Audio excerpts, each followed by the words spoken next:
ধর ধর ধর ধর আমি কিছু করি না, আমি কিছু করি।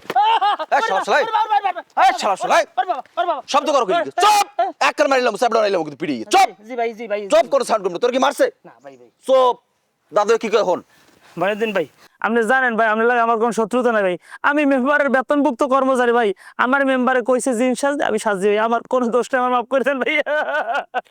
তোর কথা শুনে মনে হয় তোর মতো এইরকম সভ্য ছেলে এই দুনিয়ায় আর একটাও নাই, কিন্তু এই সভ্যতার আড়ালে তুই কত বড় একটা অসভ্য পিসার বেদব ইতর। না, ওরে মা, ওরে মা। চপ চপ একটু শব্দ করবি একটা পিড়ি সাবড়া মারিলাম চপ ওরে বাবা, ওরে ভাই, ভাই ভাই ভাই ভাই, চাপড়া ভাই, চপ। ভাই, স্যার। তরে তরে তরে তরে এইরকম এক সপ্তাহ বাইন্দা হ্যাঁ, মনের ইচ্ছা মিলাইয়া তোরে বানামু। তোর মেম্বার বাপ যদি পারে এখান থেকে তোর উদ্ধার করুক। ভাইয়া মাফ করে ওই আমার ভূত হাতুর কই, হাতুর কই? দাদু ওই আতুরটা তো ওই পাগলে লই গেছে সমস্যা নেই আপনি যদি অনুমতি দেন আমি গ্যারাজ দিয়ে পিড়ি আর চাপড়া বানাইলাম ভাই ভাই ভাই ভাই ভাই ভাইয়া আমার মাফ করে দেন ভাইয়া। আমি সিদ্ধান্ত নিয়েছি মেম্বার লাগে আর থাকবো না, আমি চাকরি ছাড়ি দেবো। দরকার আমি ঢাকায় যে গার্মেন্টসে কাম করবো, তাও ভাইয়া এখানে থাকবো না, মাফ করে দেন ভাইয়া প্লিজ। তোর এই সিদ্ধান্তটা আমার পছন্দ হয়েছে যে তুই মেম্বারের সাথে চাকরি করবি না, ঢাকা চলে যাবি। যান ঢাকা যা, প্রয়োজনীয় সুবিধা অসুবিধা আমি তোরে হেল্প করবো, কিন্তু যাওয়ার আগে তোর ছোট্ট একটা শাস্তি দেবো। কি ভাইয়া? শুনুস, আরে কাতকুতু দাও। দাদু আপনি যদি অনুমতি দেন এই লোকের কাতুকুতু দেওয়ার দায়িত্বটা আমি নিতে চাই অঠার অঠার অঠার তোমাকে আসামিকে কাতুকুতু দেওয়ার অনুমতি প্রদান করা হইল। না ভাইয়া, সুযোগ ভাইয়া প্লিজ ভাইয়া, স্যার।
দাদু আমার গ্রামে আমার লস হয়ে যাইতেছে আমার আতুরটা লইয়া যাওয়ার পর আমার শরীরে কোনো জোশই পাইতেছি না আমার শরীরে জানি কেমন কিরবির কিরবির করে বর্তমানে ধান্দা পানির অবস্থা খারাপ, ধান্দা পানি হোক, তোমার আমি একটা নতুন আতর কিনে দেবো। দোয়া করি দাদু আমার ধান্দাপাতিটা যদি খুব তাড়াতাড়ি হয়ে যায় তুমি যদি জানতে কি রে গান গায় কোন শালায়? এই হৃদয় চিরে যদি দেখানো যেত আমি যে তোমার তুমি মানতে, সে কথা তুমি যদি জানতে, যে কথা তুমি যদি জানতে। টোরো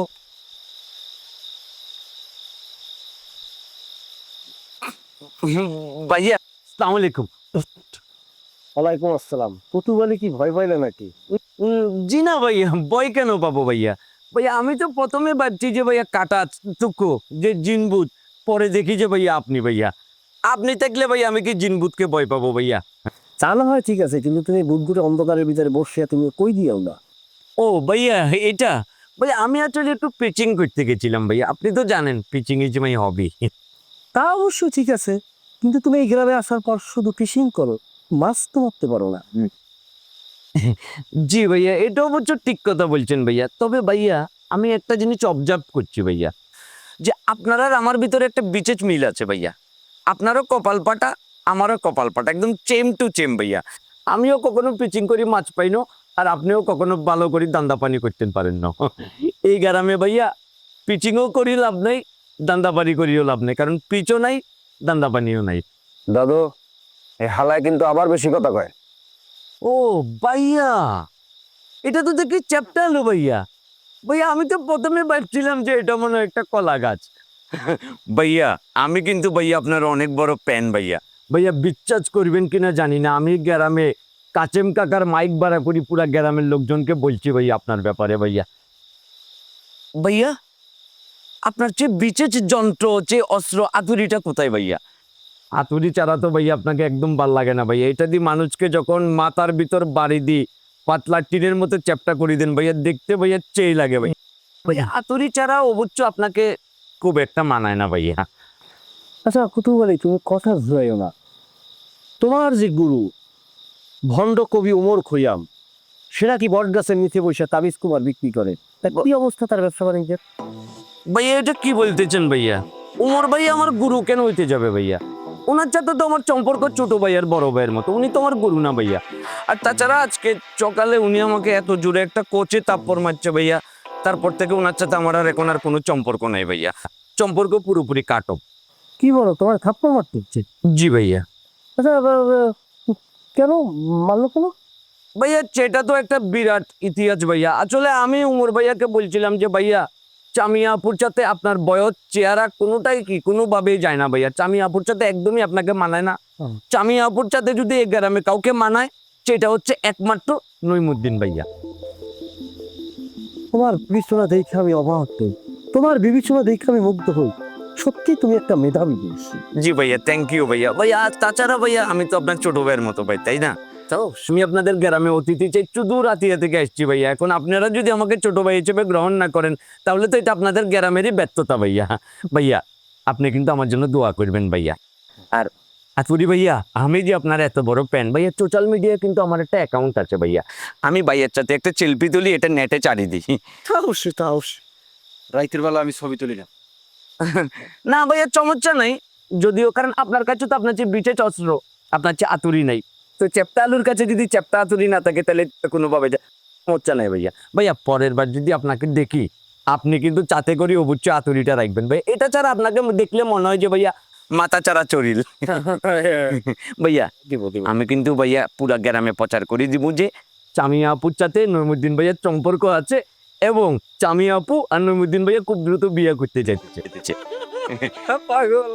ভাইয়া আপনি খালি আমার জন্য দোয়া করবেন ভাইয়া, কেমন? ঠিক আছে ভাইয়া। ভাইয়া আসসালামু আলাইকুম। ওয়ালাইকুম আসসালাম, যাও। হৃদয় চিরে ডোবানো যেত। দাদু, হ্যাঁ? এই হালায় কিন্তু আসেনি বেশি কথা কয়। আমি নইমুদ্দিন মানুষ চিনতে কোনোদিন ভুল করি। খুবই ভালো লোক, খুবই ভালো লোক। মানুর ভাই, আজকে আসছি আমি আপনাকে ধন্যবাদ জানাইতে। ওই দিন যদি আপনি না থাকতেন না, তাহলে আব্বারে নিয়ে কি যে একটা ঝামেলায় পড়তাম। মানে এইটা তুমি কি বলো সামিয়া? মানে এটার জন্য আমাকে তুমি ধন্যবাদ দিবা? মানে কেন? মানে এটা তো একটা সামান্য কাজ, আমার জন্য একটা সামান্য কাজ না। আর মানে কাকার একটা সমস্যা হয়েছে, তোমার একটা বিপদ হয়েছে, তো আমি তো এগিয়ে যাব। আমি এগিয়ে যাব না, এটা এইভাবে নেওয়ার কিছু নাই। মানে আমি যদি তোমার জন্য কিছু করতে পারি, আমার ভালো লাগে, এটা তো আমার দায়িত্ব। আমি তখন নিজেকে সৌভাগ্যবান মনে করি। ধন্যবাদ ওমর ভাই। আচ্ছা, এই যে এত ধন্যবাদ আমাকে দিতে হবে না। চলো তাহলে ক্লাবের ভিতরে গিয়ে বসি, তোমার জন্য কিছু চা নাস্তা আনাই, তুমি খাবে, আমি দেখবো। না, আপনার ক্লাবের ভিতরে ঢুকবো না, আপনার ক্লাব খুবই নোংরা। কি বলো তুমি? আমরা তো সব সময় পরিষ্কার করে রাখার চেষ্টা করি। কি যে পরিষ্কার পরিচ্ছন্ন রাখেন সেটা নোংরা তো দেখাই যাইতেছে। আমি বুঝি না, আপনারা ক্লাবের ভিতরে থাকেন, ক্লাবটা একটু পরিষ্কার পরিচ্ছন্ন করে রাখবেন, যাতে পরিবেশটাও ভালো থাকলো, মনটাও ভালো থাকলো।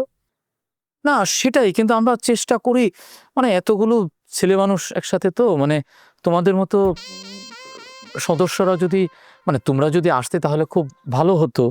না ঠিক আছে, আমি তুমি যখন নেক্সট টাইম আসবে তুমি দেখবে একদম সুন্দর সাজানো গোছানো, কোনো নোংরা কিছু থাকবে না। কিন্তু তোমাকে কথা দিতে হবে যে তুমি মাঝে মধ্যেই বিকালে আসবে এবং এখানে না, ক্লাবের ভিতরে বসবে। আচ্ছা, দেখা যাবে। দেখা যাবে না, তুমি আমাকে কথা দাও। আগে করেন, তারপর দেখা যাবে। অমর ভাই, আমি আরেকটা কথা শুনলাম যে আপনি নাকি জিন বশ করছেন, আর সেই জিন নাকি মানুষের ভাগ্য বদলে দিতে পারে। আমার হাতটা একটু দেখে বলতে বলেন না আপনার জিনরে, যে আমার ভাগ্যে কি আছে। তুমি এটা কি বলো সামিয়া? তোমার ভাগ্য বলে দেওয়ার জন্য জিনের প্রয়োজন আছে? হাত দেখার প্রয়োজন আছে? আমি তো এমনিই বলে দিতে পারি। তুমি রাজকপাল নিয়ে পৃথিবীতে এসেছো, তোমার মতো এরকম রাজকপাল নিয়ে খুব কম মানুষই পৃথিবীতে আসে। এটা ওই যে লন্ডনে, ব্রিটেনে এসেছিল প্রিন্সেস ডায়না। প্রিন্সেস ডায়নার নাম শুনেছো তো? আচ্ছা, তারপর? দেখলে চিনবে। আর এই বালডাঙ্গায় তুমি। এখন তুমি বলো, তোমার হাত দেখা কি দরকার আছে? এই যে আবার শুরু করলেন তো আপনার চাপাবাজি। আপনার এই চাপাবাজি বন্ধ করে সত্যি সত্যি আমার হাতটা দেখে বলেন তো আমার ভাগ্যে কি আছে। আমি কি টিকটকার হইতে পারবো? আরে ধরেন না, আমি কি বাঘ না বালুক যে আপনার কামড় দিব?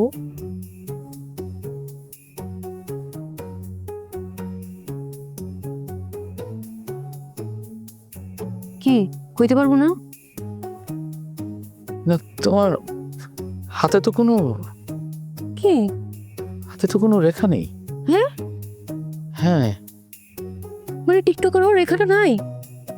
না হাতে কোনো রেখাই নাই। আপনি বুঝতেই পারেন না, হুদাই সবসময় খালি এই জিন টিন বস টস এগুলো বলেন।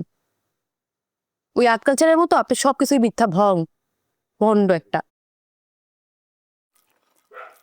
কেমন হয়েছে? খুবই চমৎকার ভাবে। শাহানা রান্না করছে। আচ্ছা মাছটা দেই, শাহানা রান্না করে পাঠাইছে। ভাবি, এটা খেয়ে নি, তারপর নিচ্ছি। আচ্ছা ঠিক আছে। শোনো অমর, তোমার পছন্দের মাসকলাইয়ের ডায়লগ আছে, শাহানাই রান্না করে পাঠাইছে। বাহ, চমৎকার ভাবি। তুমি কিছু রান্না করো নাই? হ্যাঁ করছি তো, এই যে ভাত রান্না করছি। বাহ, ভাবটাও কিন্তু চমৎকার হয়েছে। শোনো, খাওয়া শেষে কিন্তু উঠে যাও না, পায়েস আছে। সেটাও কি শাহানা রান্না করেছে? একদম ঠিক ধরছো। ভাবি, তুমি কিন্তু চাইলে একটা কাজ করতে পারো। তুমি আর শাহানা মিলে একটা ভাতের হোটেল দিয়ে দিতে পারো, ব্যবসা ভালো হবে, আমরা কাস্টমার হয়ে রেগুলার খাবো। আমি তো সেই চেষ্টাই করতেছি, তোমার ঘরটার একটু সাজায়া গোছায়া হোটেল বানায়া ফেলবো। তুমি হবা শাহানার একমাত্র কাস্টমার। শাহানা রান্না করবে আর তুমি খাবা, তুমি খাবা, শাহানা রান্না করবে।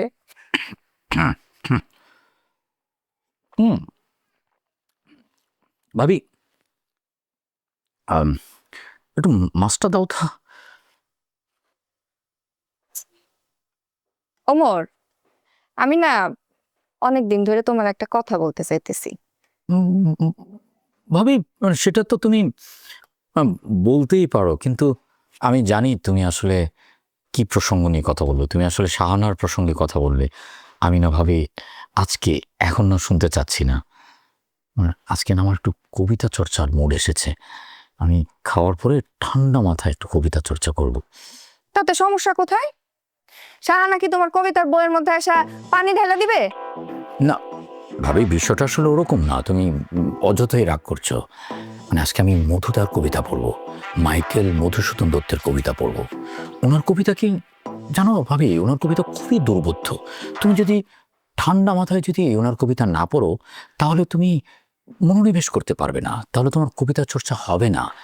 এই জন্যই আর কি বলছিলাম যে আজকে না হয় মানে অন্যদিন শাহানার প্রসঙ্গে আমরা কথা বলি। দেখো অমর, জি ভাবি। আমি কিন্তু অনেক দিন থেকে খেয়াল করছি বিষয়টা।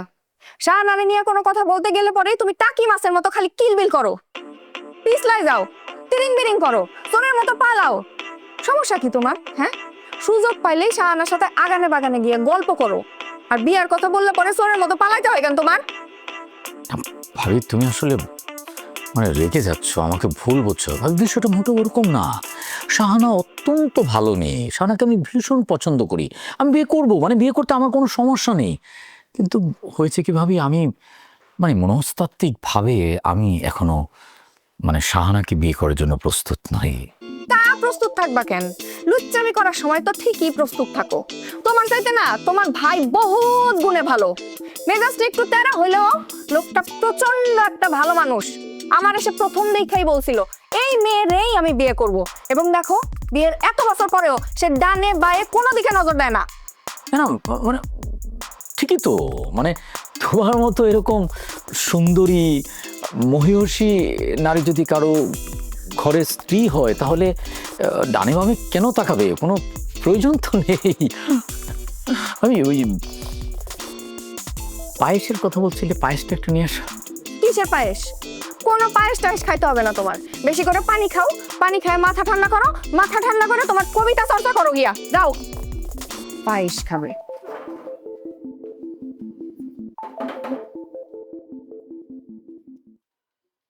শাহানা ভালোটা সব জায়গায় ঢুকে যায়, খাইতে হইছে পয়সা ওঠা হলো না।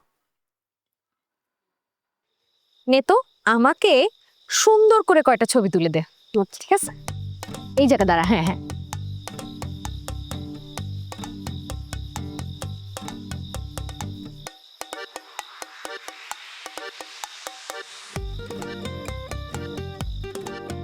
দাঁড়া, এইবার এইটারে সুন্দর করে এডিট করে তারপর পাঠাবো। রাতের বেলা তুই কারে ছবি পাঠাবি? জাম্বু ভাই রে? আরে না, নতুন একটা প্রজেক্ট পাইছি হাতে, হাতিয়ার কুতুবালি।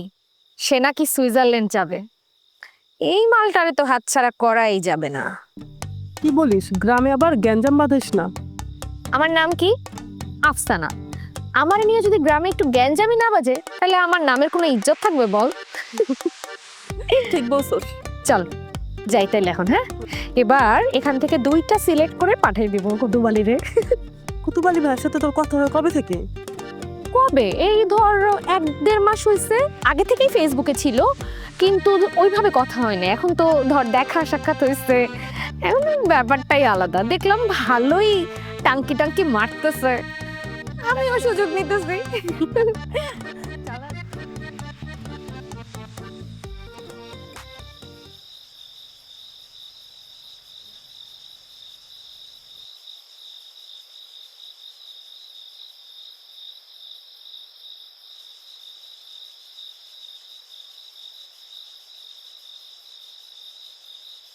বাচ্চু, বাচ্চু, এ পাগলা, কবি তুই এত রাত এখানে কেন এসেছো? বসো, এখানে বসতো। বসো। তো হচ্ছে তোমার ওই নবদিন তোমার কিছু বলেছে কবি? না না, নৈমুদ্দিন আমাকে কিছু বলেনি, এমনি হঠাৎ তোর কথা মনে হলো, আর তোর জন্য একটু এই যে খাবার নিয়ে এসেছি। যে সুফলাস ভালোবাসা কেমন দেখছো কবি? তুমি একমাত্র মানুষ গ্রামে আমাকে অনেক ভালোবাসো, বুঝছো? এর লেগে আমি তোমাকে I fame you. Thank you. কিন্তু তুই এখানে ঘুমাস কেন? ও এই জায়গায় ঘুমে আমি তো রাত্রে হচ্ছে তোমার ই করি, জিম দেখি, বুঝতে পারছো? এর লেগে আমি না তাই। হ্যাঁ না, সেটা তো খুবই ভালো। তো জিন কি তুই একটা ধরতে পেরেছিস? আমি ধরছি বান্ধবীর পুঁতে এত চালা গেছে না, ওরা ওই যে মাছের মতো ব্যয় ব্যয় ব্যয় করে কারে দাঁড়ে দাঁড়ে ওরা জল ধরতে যায় তো ফটাস করে বাইরে দেখে, বুঝছো? এই যে আমরা ফলাস আছে না, ধরতে যায় বাড়ি খেয়া হ্যাঁ নিজের ট্যাং ভেঙে গেছে। না, সেটা তো খুবই খারাপ। কিন্তু তুই যদি এইখানে এভাবে ঘুমাস তাহলে তো গ্রামের লোকজন তোকে মন্দ বলবে। মানে তা তোর তো বাড়ি ঘর তো সবই আছে, তো বাড়িতে গিয়ে ঘুমা। কবি মানুষের কথা দিয়ে কি আমি পানি খাইম? শোনো, আমি যদি ঘরের মধ্যে যাই ঘুমাই তবু মানুষ আমাকে পাগল বলবে, এখানে ঘুমালে মানুষ আমাকে পাগল বলবে, বুঝছো? সুতরাং আমি মানুষের কথা দাঁত দেই না, আমি মানুষের পুছি না।